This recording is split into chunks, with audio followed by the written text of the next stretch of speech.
하트앤서울 복음방송 주안의 하나 3부 방송으로 이어집니다.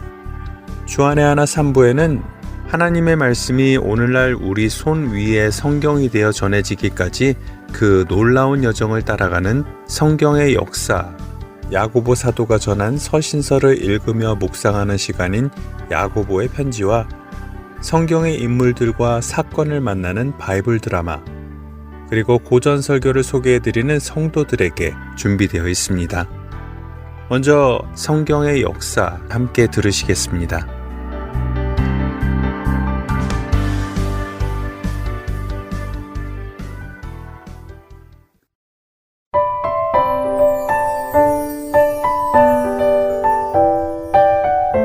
안녕하세요. 하트앤서울 복음방송 애청자 여러분, 한일철 목사입니다. 고대 시절부터 중세 사본들 그리고 근대 번역본까지 어떻게 성경이 만들어졌는지 알아보는 시간, 성경의 역사 시간입니다.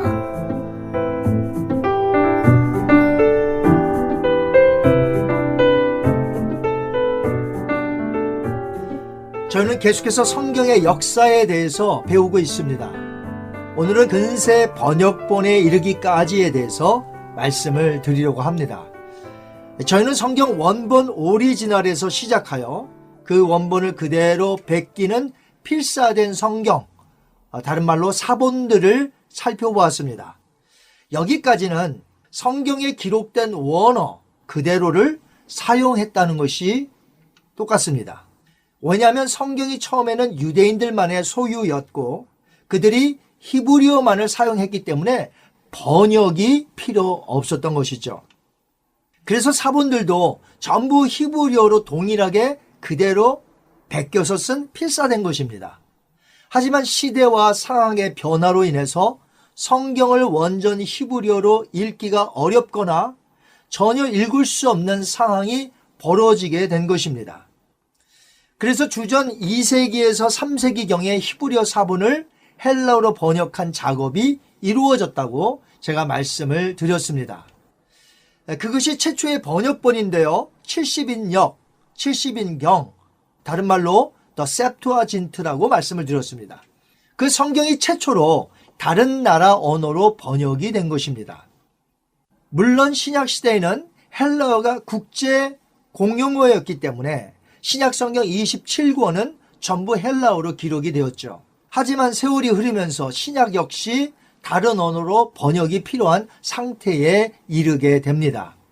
자신들의 언어를 사용하는 나라에서 자기 모국어로 된 성경을 갖는 것이 반드시 필요하게 되었고요. 더 나아가서 땅끝까지 복음을 전해야 하는 교회로서는 그들 민족의 모국어, 즉 그들의 언어의 성경 번역은 반드시 필요한 작업으로 남게 된 것입니다.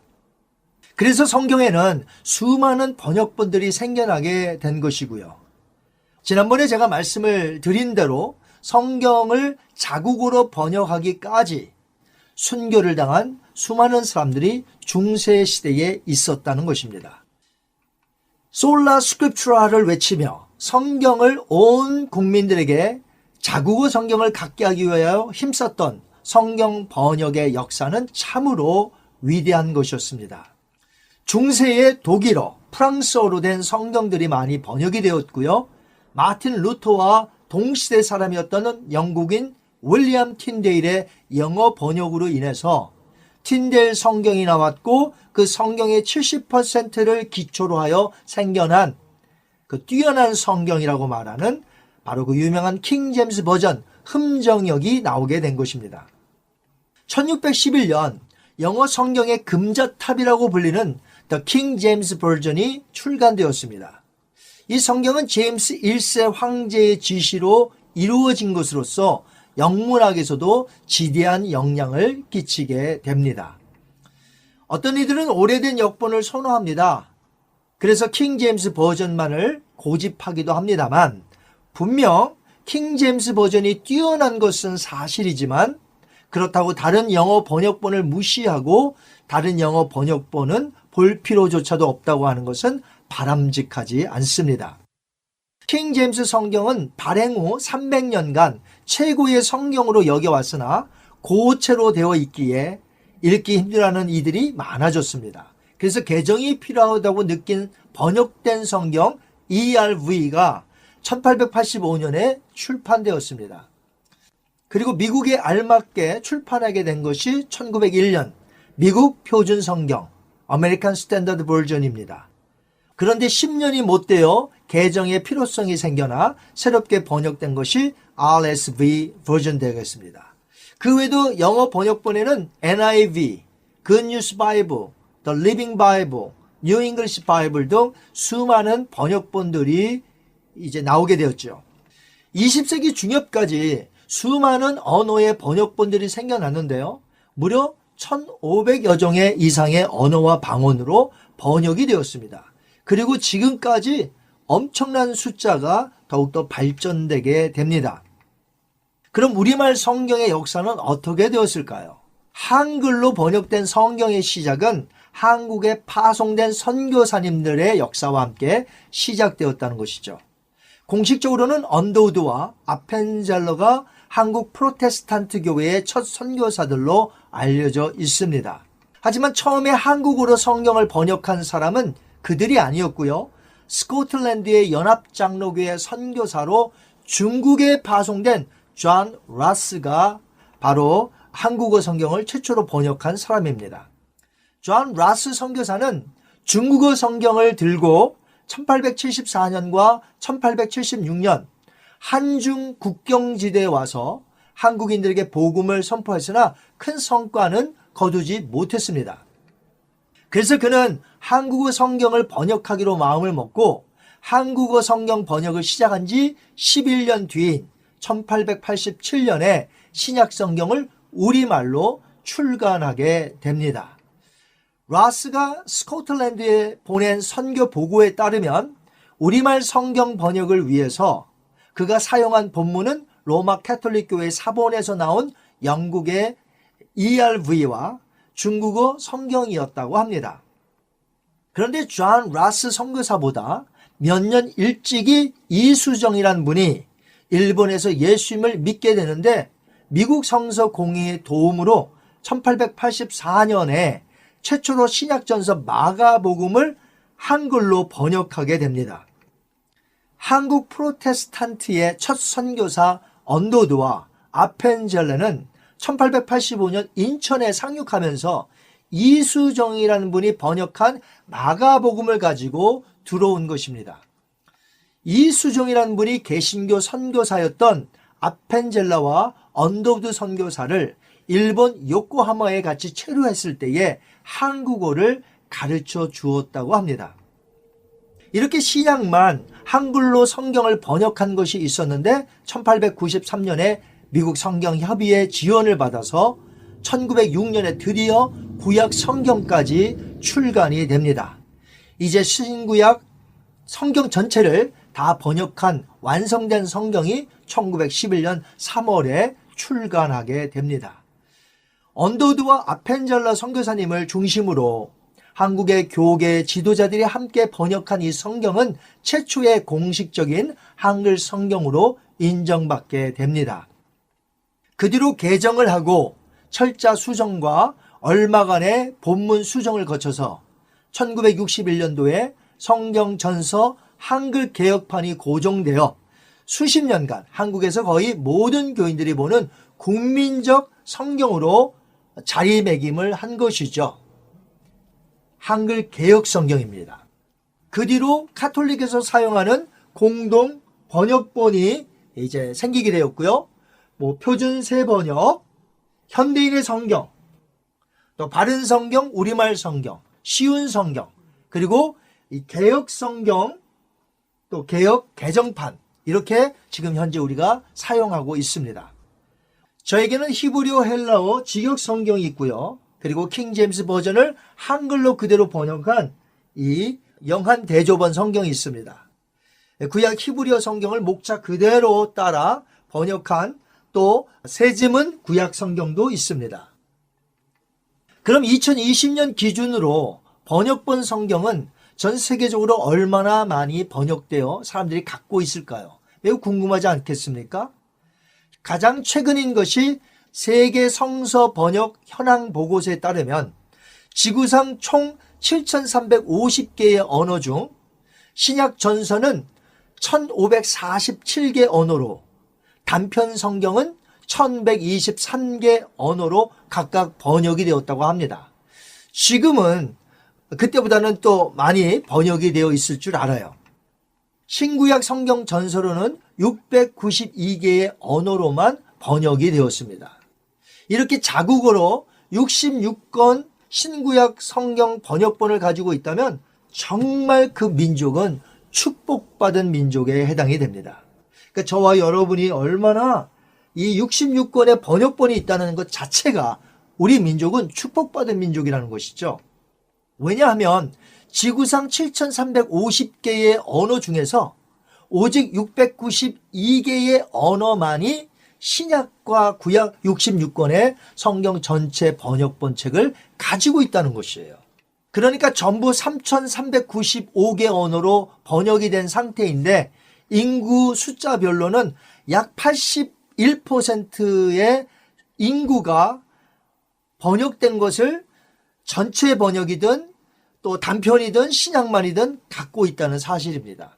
하지만 부족들 간의 다른 언어들이 3,988개로 상당히 아직도 많은 부족들의 언어가 남아 있습니다. 아직도 전 세계의 언어의 절반 정도가 아직 성경 번역이 없는 상태라는 것이죠.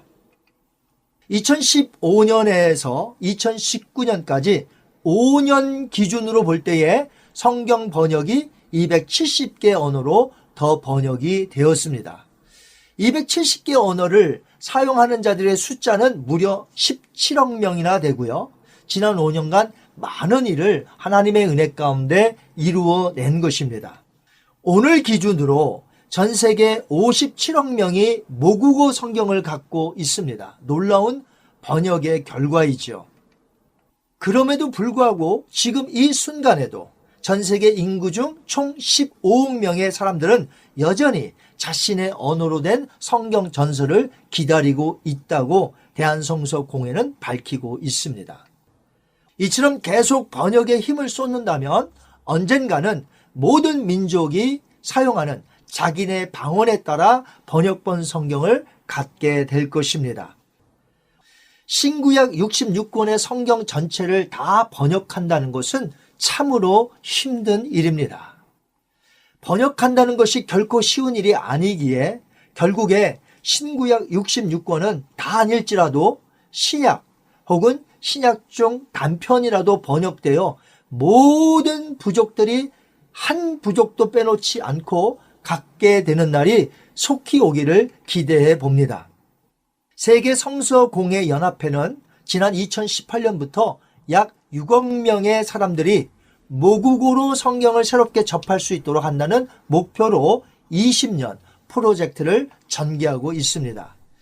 2038년까지 재정적인 서포트와 신실한 일꾼들을 통해 1,200개의 번역 프로젝트를 완료할 수 있을 것이라는 기대를 가지고 지금 추진 중에 있습니다. 우리가 이 일을 위해서도 기도해야 될 줄 압니다. 우리에게는 신구약 66권의 번역본 성경이 있을 뿐 아니라 그것도 몇 개씩 이렇게 한글 성경이 여러 가지 다양하게 번역본들이 있다는 것은 말할 수 없는 축복입니다. 저희가 서로 대조하며 볼 수 있기 때문이죠. 늘 감사하시며 성경을 읽으셔서 이 성경 번역이 활성화되고 또 많은 부족들에게 하나님의 말씀이 전파될 뿐만 아니라 번역이 될 수 있기 위해서 여러분이 기도해 주시면 감사하겠습니다.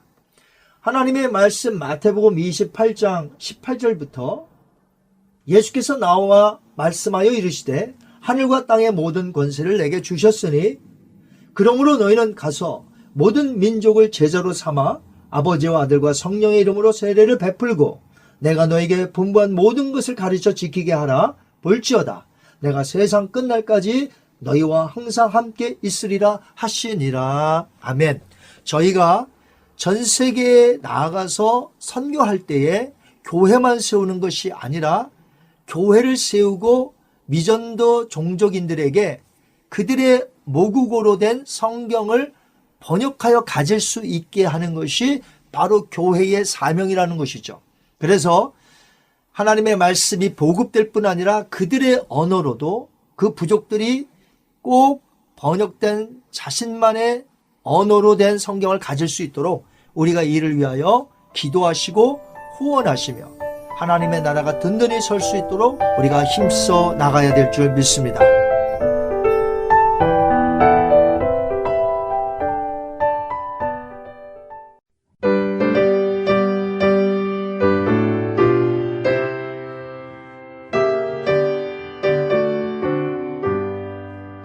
온 세상 위하여 나무금 전하리 만 백성 모두 나와서 주 말씀 들으라 죄 중에 빠져서 헤매는 자들아 주님의 음성 듣고서 너무원 받으라 전하고 기도해 매일 증인 되리라 세상 모든 사람 다 듣고 그 사랑을 도록 온 세상 위하여 이 복음 전하리 저 죄인 회개하고서 주 예수 믿으라 이 세상 구하려 주 돌아가신 것 나 증거하지 않으면 그 사랑 모르리 전하고 기도해 매일 증인 되리라 세상 모든 사람 다 듣고 그 사랑을 도록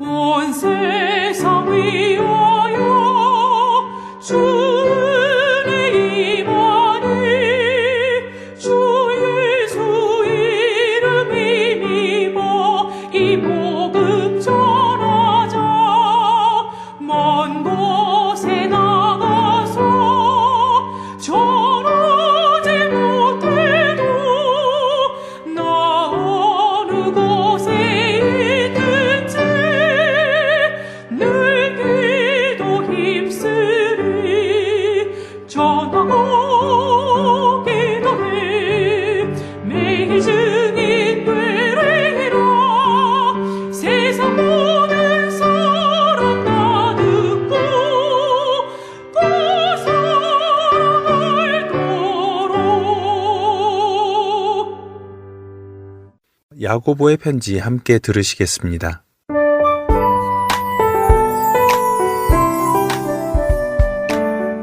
여러분 안녕하세요. 야고보의 편지 진행의 박영은입니다. 야고보 사도가 흩어져 있는 12지파에게 편지를 쓰던 주후 60년대쯤의 교회 모습은 어땠을까요? 당시 성도들의 예배는 어땠을까요? 그리스도교인들에 대한 정치적, 사회적, 경제적 핍박이 심했던 당시의 성도들은 자기 집을 내놓을 만큼 믿음이 좋고 사람들을 초대하기 좋을 만한 집을 가진 성도의 집, 에클레시아라고 하는 초기 교회에 옹기종기 모여 가정 예배를 드렸다고 합니다. 예수님이 하셨던 말씀과 구약의 말씀들을 묵상하고 예수님이 돌아가시기 전에 가르쳐 주신 성찬을 나누면서 말씀과 성찬을 중심으로 예배를 드렸고요. 각 교회마다 설교의 형식으로 진행되는 말씀과 말씀을 전하는 중심 인물이 있기도 했겠지만 모든 참석자가 매번 모일 때마다 열띤 토론과 질의응답을 통해 진리의 말씀이신 예수님을 그리스도로 믿고 거듭난 자신들이 다시 오겠다고 약속하신 예수님이 오실 때까지 어떻게 살아야 할지 고민하고 답을 찾으려고 애썼다고 합니다. 더러는 친지나 지인이 있는 다른 지역의 그리스도인들이 어떻게 살아가는지, 바울 사도가 세운 교회의 성도들은 바울로부터 어떤 편지를 받았는지 듣고 본 바를 나누기도 했겠지요.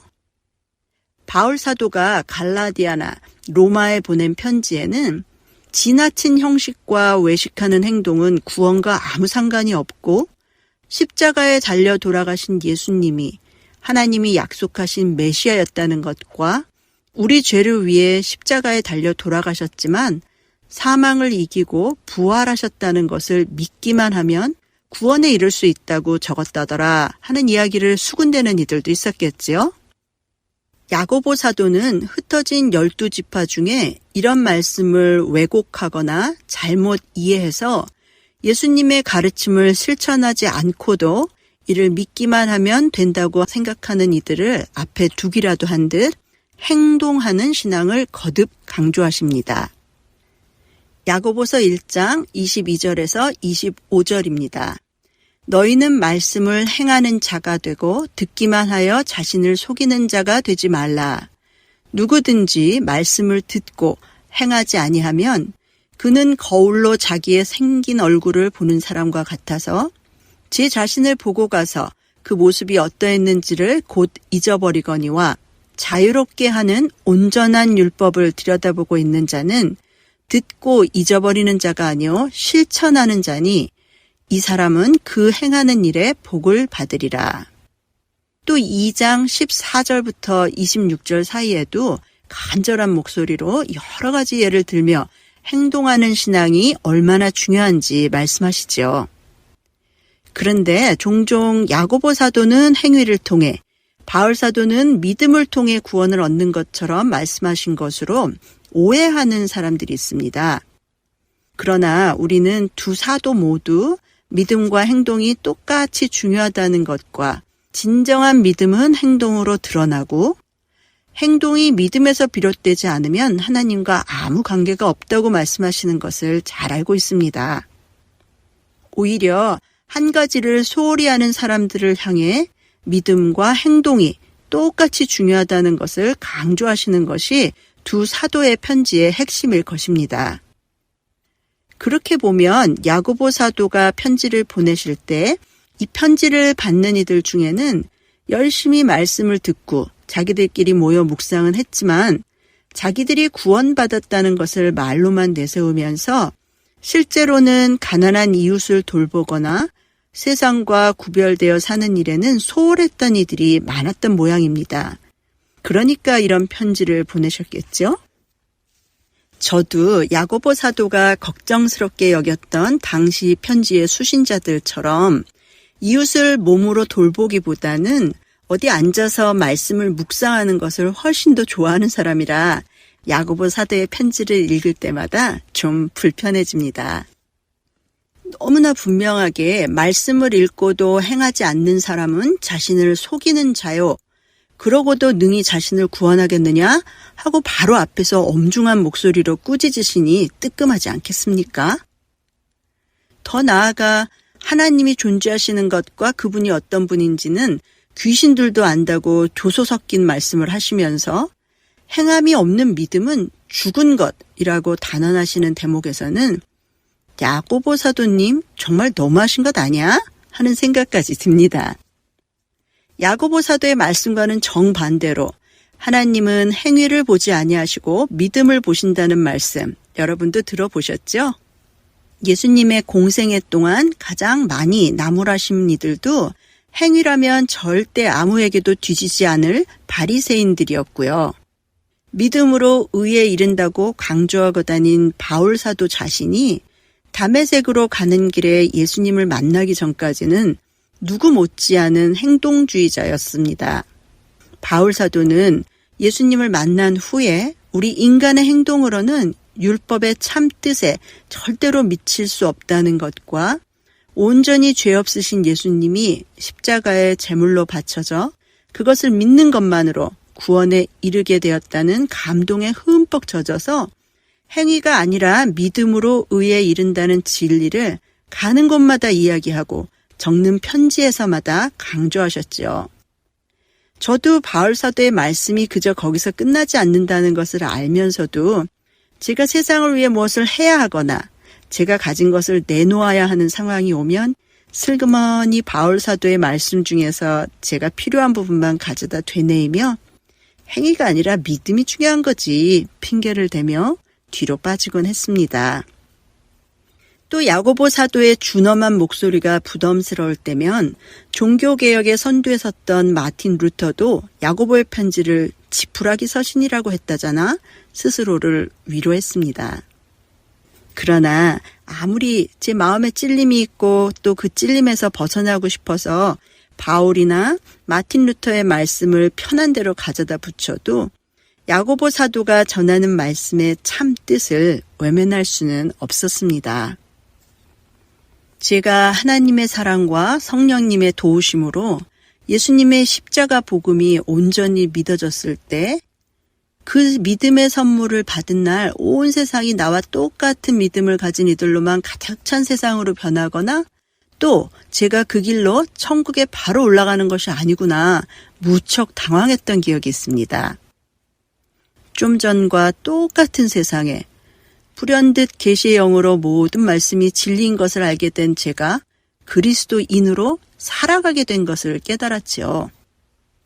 예수님의 육신의 동생이었던 야고보 사도의 편지는 그리스도인이 된다는 것은 그 믿음의 감격에 취해 있는 상태에 그치는 것이 아니라 그리스도인으로 살아가야 한다는 말씀이었습니다. 진리의 말씀으로 우리를 낳으신 이의 메시지를 전하는 메신저가 되어야 한다는 말씀이었고 우리가 전하는 메시지가 중요한 만큼 그 메시지를 전하는 메신저로서 합당한 사람답게 행동해야 한다는 말씀이었습니다. 내 사랑하는 형제들아 너희가 알지니 사람마다 듣기는 속히 하고 말하기는 더디하며 성내기도 더디하라. 사람이 성내는 것이 하나님의 의를 이루지 못함이라. 그러므로 모든 더러운 것과 넘치는 악을 내버리고 너희 영혼을 능히 구원할 바 마음에 심어진 말씀을 온유함으로 받으라.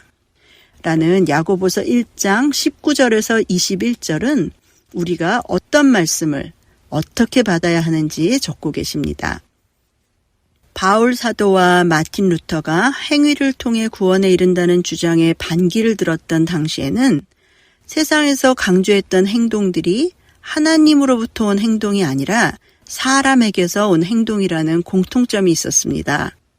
바울은 바리새인들이 강조하던 행동과 율법, 마틴 루터는 교회와 성직자들이 강조하던 선행과 구제가 우리를 구원에 이르게 할 수 없고 오로지 하나님을 믿는 믿음이 의에 이르는 길이라고 강조했던 것입니다.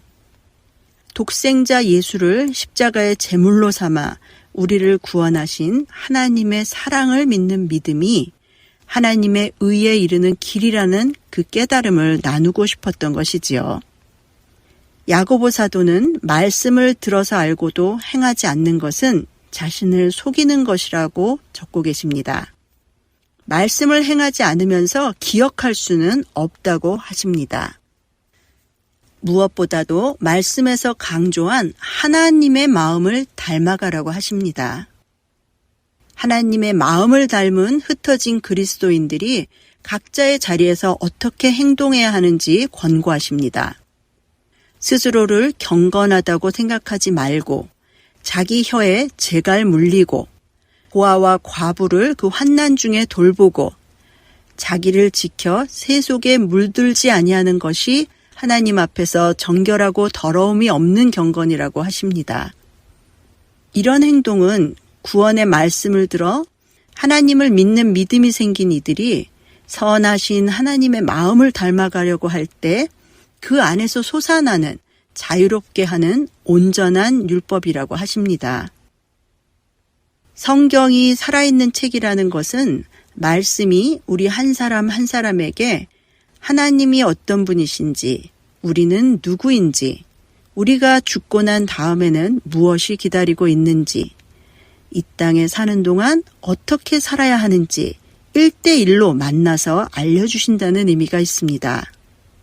또한 깨달은 말씀을 실천하는 우리 그리스도인 한 사람 한 사람의 삶을 통해 세상 곳곳에서 드러나고 살아나는 책이라는 뜻도 있습니다. 하나님을 닮은 마음으로 오늘 우리가 사는 세상을, 우리가 사는 도시를, 우리의 이웃과 가정을 둘러보기 원합니다. 야고보 사도가 극에서 극의 두 인물인 믿음의 조상 아브라함과 이방 여인인 기생 라합의 예를 들어 설명하신 모든 믿는 자에게 필요한 행함, 믿음을 온전하게 하는 행함, 의에 이르는 행함이 오늘 우리에게는 어떤 행동일까요? 믿음이 우리의 행함과 함께 일하여 하나님께서 의롭다 하신 말씀을 이루고 하나님의 벗이라 칭함을 받는 저와 여러분이 되기를 바랍니다. 우리 한 사람 한 사람의 삶이 야고보 사도가 편지에서 강조한 행동과 실천으로 말미암아 말씀이 살아있음을 증거하는 하나님의 편지가 되기를 기도합니다.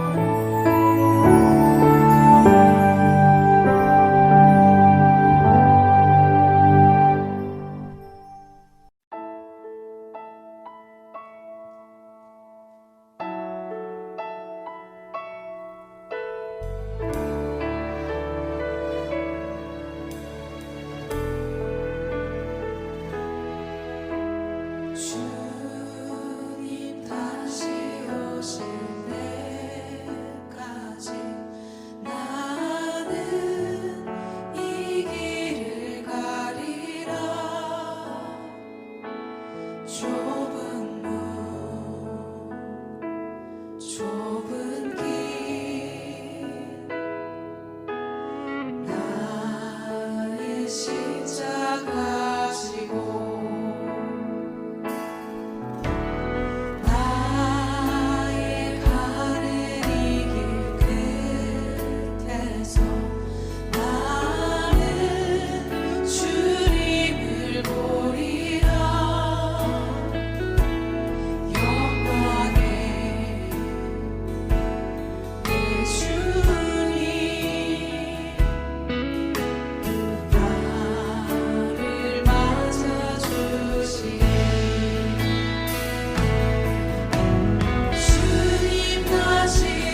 할트앤서울 복음방송의 사역은 청취자 여러분의 소중한 후원에 힘입어 이루어져 가고 있습니다.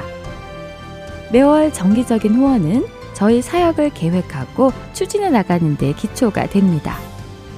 홈페이지 www.heartandsoul.org로 접속하셔서 참여하기를 눌러 크레딧 카드로 매달 정기적으로 후원하실 수 있습니다. 어카운트 셋업에 도움이 필요하신 분들은 602-866-8999로 전화 주시면 도와드리겠습니다. 여러분의 기도와 후원으로 예수님의 생명의 말씀이 필요한 곳에 전달됩니다.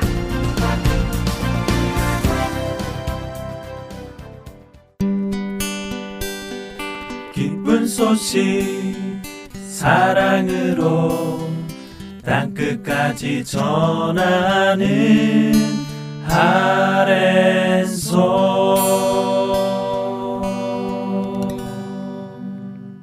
계속해서 성경 속의 인물들과 사건을 만나는 바이블 드라마로 이어집니다.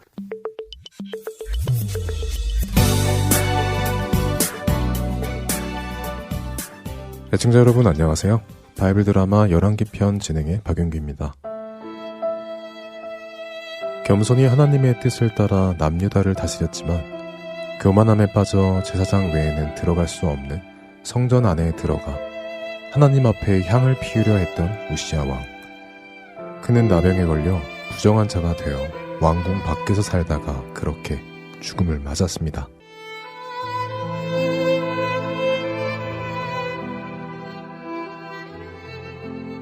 남유다나 북이스라엘이나 시간이 가면 갈수록 하나님께 순종하는 선한 왕들이 나오는 것이 아니라 더욱더 죄악된 왕들이 나타납니다.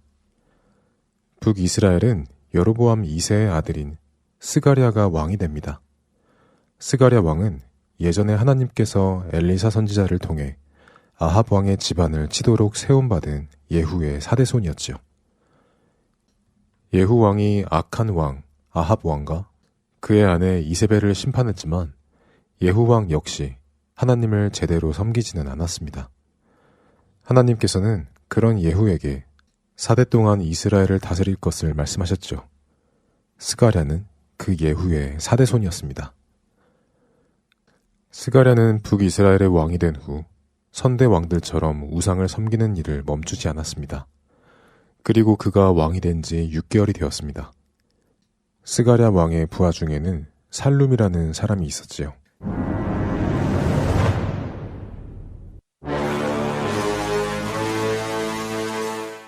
아무리 봐도 스가랴는 왕이 될 만한 상이 아니야. 왕이라면 적어도 나 정도는 돼야 하지 않을까.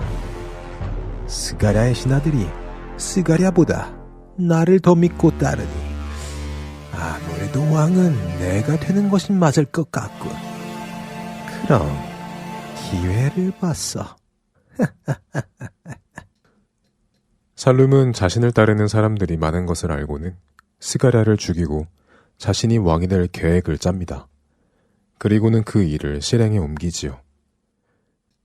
그날은 스가랴 왕이 백성들 앞에 행차를 하는 날이었습니다.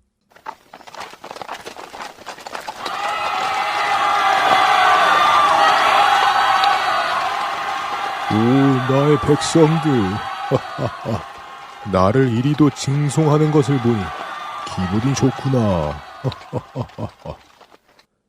바로 그 순간이었습니다. 살룸은 모든 백성들이 보는 앞에서 스가랴 왕 앞에 섰지요. 아니, 살룸. 내 놈이 감히 왕의 행차 앞에 서서 무엇을 하려는 게냐? 버르장머리 없는 놈 같으니라고. 어서 썩 비키지 못할까? 눈을 떴지만 세상을 볼 줄 모르는 내 이놈 스가랴야. 백성들의 마음은 물론 내 놈의 부하들 역시 내 놈을 왕으로 생각해 본 적이 없다. 그런데 너는 여전히 내가 왕이라고 착각하고 있구나. 세상은 나를 왕으로 원하느니라. 그러니 내가 오늘 이 모든 백성들 앞에서 너를 죽이고 왕으로 세움을 받겠다. 받아라! 이럴 수가... 스가랴는 그렇게 왕이 된 지 6개월 만에 자신의 부하 살룸의 칼에 죽임을 당했고 하나님께서 예후의 왕권이 4대 동안 지속될 것이라 하셨던 예언도 그렇게 이루어졌습니다. 살룸은 그렇게 백성들 앞에서 스가랴를 죽이고는 왕이 되지요. 살룸은 스스로 왕이 되어 기쁨을 누립니다. 하지만 백성들은 그가 백성들 앞에서 왕을 죽이고 스스로 왕 위에 오른 것을 좋게 보진 않았습니다.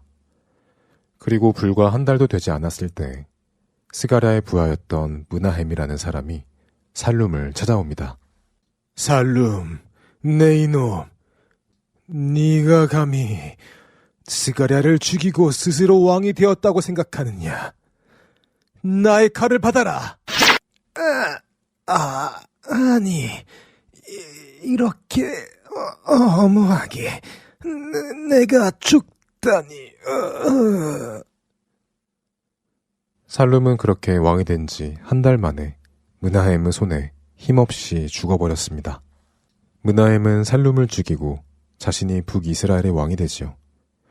북이스라엘은 불과 7개월 만에 왕이 4번이나 바뀌는 혼란으로 들어갑니다. 므나헴이 살룸을 죽이고 왕이 되자 북이스라엘의 몇몇 성읍은 성문을 잠그고 므나헴이 오지 못하게 막습니다. 므나헴은 이에 분노하죠. 아니, 이놈들이 성문을 막고 나를 들어오지 못하게 한다고. 그렇다면 이 성읍의 사람들은 나를 왕으로 인정하지 못한다는 말이 아닌가? 나를 왕으로 인정하지 못한다면 나의 심판을 받을 일밖에 없겠군. 내가 누군지 너희에게 똑똑히 보여주겠다. 므나헴은 자기 백성인 성읍의 백성들을 공격하기 시작합니다.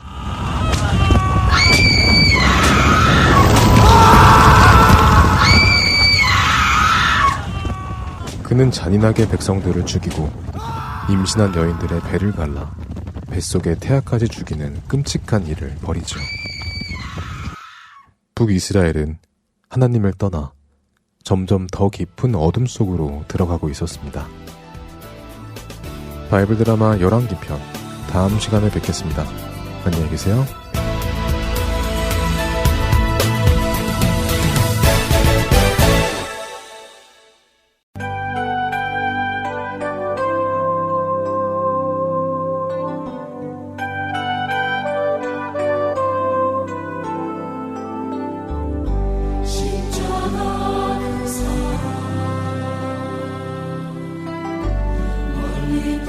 떠나서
고전 설교를 듣는 시간입니다. 성도들에게 보내드립니다.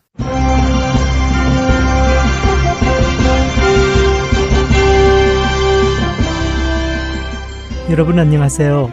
성도들에게 진행의 권혁준입니다. 성도들에게 이 프로그램은 지난 시대의 외국 설교자들의 설교를 여러분께 읽어드리는 시간입니다. 오늘은 1897년에 태어나 1963년 소천한 미국 복음주의 목사인 A.W. 토저의 십자가에 못 박혀라 일부를 읽어드립니다. 왜 하나님의 백성은 즉각 뛰거나 산을 오르거나 날아오르지 못하는가요? 왜 누군가 그들의 응석을 받아주고 그들 주변에 있어주며 그들을 돌보아주고 떠받들어 주어야 하는가요? 그 이유는 그들에게 영적 다리가 생기지 않았고 하나님의 얼굴이 그들의 눈에 보이지 않기 때문입니다.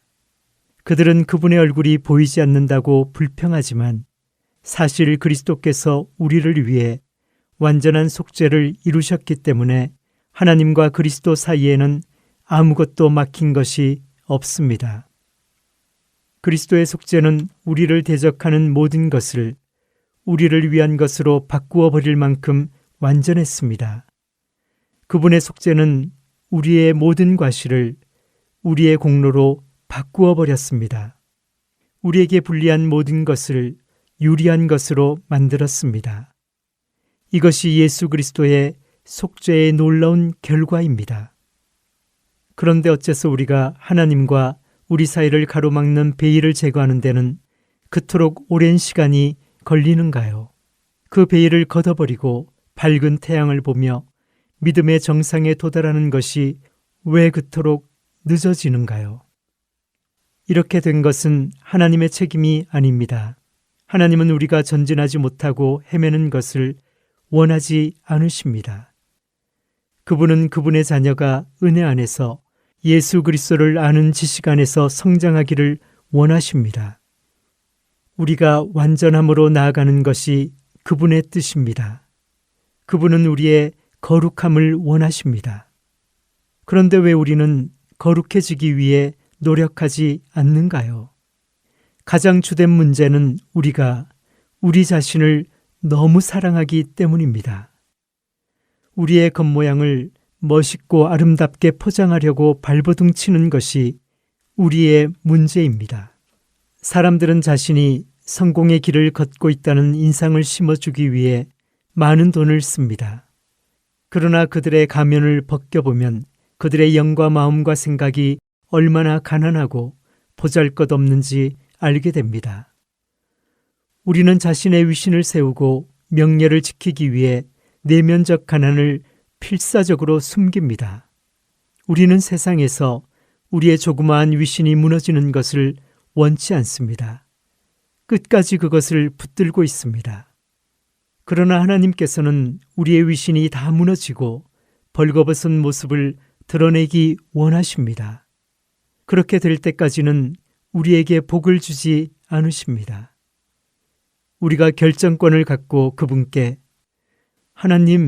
하나님께서 이것을 어떻게 처리하셔야 할지를 말씀드리겠습니다.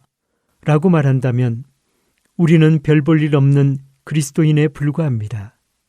별 볼 일 없는 그리스도인이 무엇인지 아십니까? 그것은 교회에 출석하고 수련회에 참석하며 은혜의 방편을 전부 갖추고 있지만 듣기에 둔하여 아무것도 이루지 못하는 그리스도인을 말합니다. 우리는 우리를 위한 조그마한 영광을 챙기기를 원합니다. 하나님께 대부분의 영광을 돌려드리지만 그러면서도 스스로 명목으로 우리의 영광을 조금 떼어놓습니다.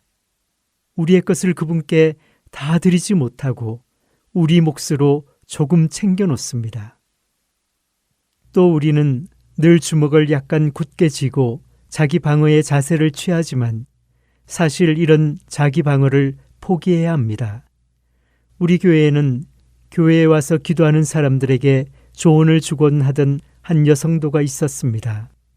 한 번은 그녀가 주먹을 쥐고 기도하고 있는 남자에게 이렇게 말했습니다. 형제님, 주먹을 펴세요. 주먹을 쥐고 기도하는 것은 형제님이 그 무엇인가 집착한다는 의미예요. 이제는 그것을 놓으세요. 내려놓으세요. 하나님께 당신의 손을 펴 보이세요. 그러면 됩니다. 당신의 발목을 잡고 있는 것이 무엇이든지 간에 그것은 당신과 하나님 사이를 가로막는 베일일 뿐입니다. 그리고 그것은 알고 보면 참으로 어리석고 허망한 것입니다. 당신이 집착하는 것을 포기하고 자기 방어를 내려놓지 않으면 언제까지나 그렇고 그런 그리스도인밖에 되지 않습니다. 당신을 하나님의 손에 맡겨드리고 그분이 모든 것을 행하시게 하십시오. 당신이 그분을 도와드리겠다고 설치지 마십시오. 저는 이를 뽑을 때마다 치과 의사의 수고를 덜어주겠다는 의도에서 내 나름대로 애썼습니다. 비행기를 타고 여행할 때마다 조종사를 도와주겠다는 본능적 의도에서 어떤 때에는 왼쪽으로 몸을 기울였고 또 어떤 때에는 오른쪽으로 몸을 기울였습니다. 하지만 이런 것은 쓸데없는 짓입니다. 그런데 우리는 하나님을 향해서도 이런 식의 쓸데없는 짓을 합니다. 그분을 도와드리겠다는 의도에서 그분의 짐을 나누어 지려고 합니다. 그렇게 하지 마십시오. 다만 당신을 그분께 온전히 드리십시오. 그분께 당신을 맡기면서 이렇게 말씀드리십시오. 아버지, 저는 그렇고 그런 그리스도인으로 사는 것에 신물이 납니다. 별 볼 일 없는 신앙인으로 허송세월하는 것이 정말 싫습니다. 이 어정쩡한 상태가 저를 힘들게 합니다. 다른 그리스도인들에게 있는 기쁨이 저에게는 없습니다. 이제는 지쳤습니다. 전진하기 원합니다. 하나님을 더 알기 원합니다. 대부분의 그리스도인은 그렇고 그런 신자로 살아가는 것에 만족합니다. 그리스도인으로 산다는 것이 진정으로 무엇을 의미하는지를 깊이 있게 체험하지 못합니다. 그들에게는 하나님의 일을 향한 갈망이 없습니다. 그들로 하여금 완전함을 향해 나아가도록 찌르는 것이 그들 안에 없습니다. 타성에 빠진 신앙생활을 깨뜨리고 완전함을 향해 나아가도록 성령께서 다시 한번 우리를 움직이셔야 합니다. 그런데 그분이 그렇게 하시려면 모든 것을 하나님께 바쳐 십자가에 못 박힌 삶을 살겠다는 의지로 충만한 신앙인들이 자꾸자꾸 생겨야 합니다. 그렇다면 십자가에 못 박힌 삶을 살기 위해 우리가 지불해야 할 대가는 무엇인가요? 십자가에 못 박힌 삶을 통하여 영적 항해를 계속하기 위해 희생해야 할 몇 가지를 정리해보면 다음과 같습니다. 우리가 가장 먼저 내놓아야 하는 것 중 하나는 우리의 안전입니다. 안전한 환경에 계속 머물기를 고집하는 사람은 십자가에 못 박힌 삶의 여정을 시작할 수조차 없습니다. 디트리 보네퍼는 삶의 안전을 포기했습니다. 그는 자신을 향한 하나님의 뜻을 이루기 위해 자신의 안전을 희생했습니다. 만일 그가 자신의 안전을 중요하게 여겼다면 무서운 고난이 기다리고 있는 독일로 돌아가지 않았을 것입니다. 만일 당신이 어떤 대가를 지불해서라도 당신의 안전을 지키고자 한다면 십자가에 못 박힌 삶을 향해 나아가는 것은 불가능합니다. 영성의 새로운 경지에 오르려면 당신의 안전을 포기하십시오. 십자가에 못 박힌 삶을 향해 전진할 때 치러야 할 또 다른 대가는 편의성입니다. 제가 이제까지 읽은 책에 나오는 사람들 중 그 누구도 죽음을 편한 것으로 여기지 않았습니다. 십자가에 못 박힌 삶을 살아가려면 태산 같은 불편함을 감수해야 합니다. 편안함의 유혹을 과감히 뿌리칠 수 있는 자들만이 백배 결실하는 그리스도인의 길을 갈 수 있습니다. 또 한 가지 더 언급하자면 그것은 세상적 성공입니다. 세상의 성공 기준에서 보자면 예수님의 사역은 완전한 실패였습니다. 하지만 자신의 성공을 희생하고 포기할 준비가 되어 있는 사람은 하나님과 함께 전진할 준비가 되어 있는 사람입니다. 우리는 이 세상을 위해 살지 않고 장차 도래할 세상을 위해 삽니다. 영적 승리를 얻기 위해 세상적 성공을 버리는 것은 이 세상의 계산법이 아니라 그 나라의 계산법입니다. 그 나라는 예수님께서 우리를 위한 처소를 준비하고 계신 곳입니다.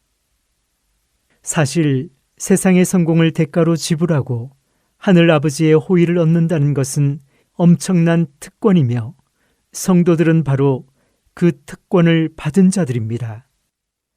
그리스도께서 우리의 구원을 위해 대가를 치르셨습니다. 이제 우리도 그분과 동행하면서 영적 완전함을 향해 나아가기 위한 대가를 치러야 합니다. 성도들에게 마칩니다.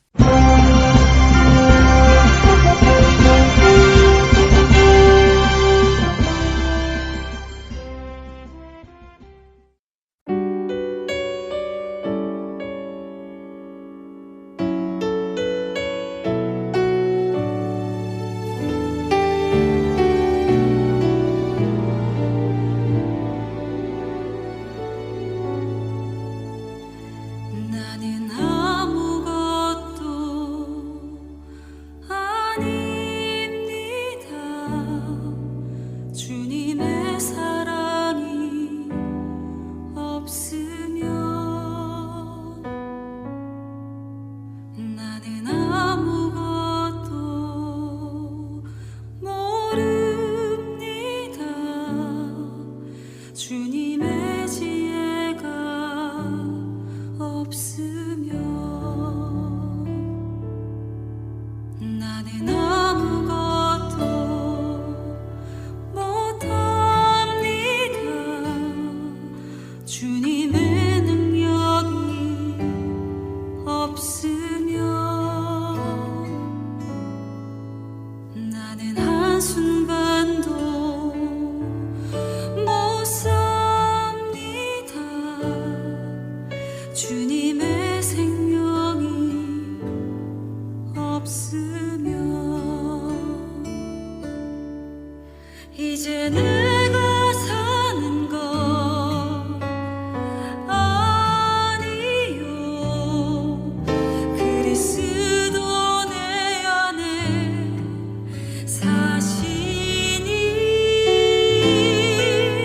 오직 그의 생명이 나의 생명 나의 모든 날들도 주의 것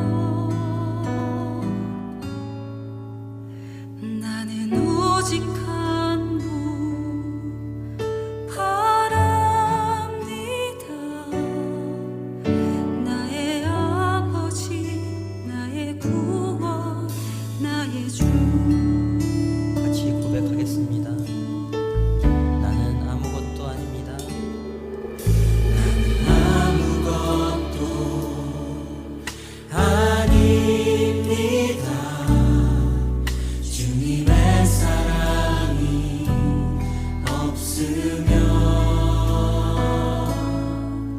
나는 아무것도 모릅니다. 주님의 지혜가 없으면 나는 아무것도 못합니다. 아무것도 못합니다. 주님의 능력이 없으면 나는 한순간도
지금까지 주안의 하나 3부 함께 해주셔서 감사드립니다.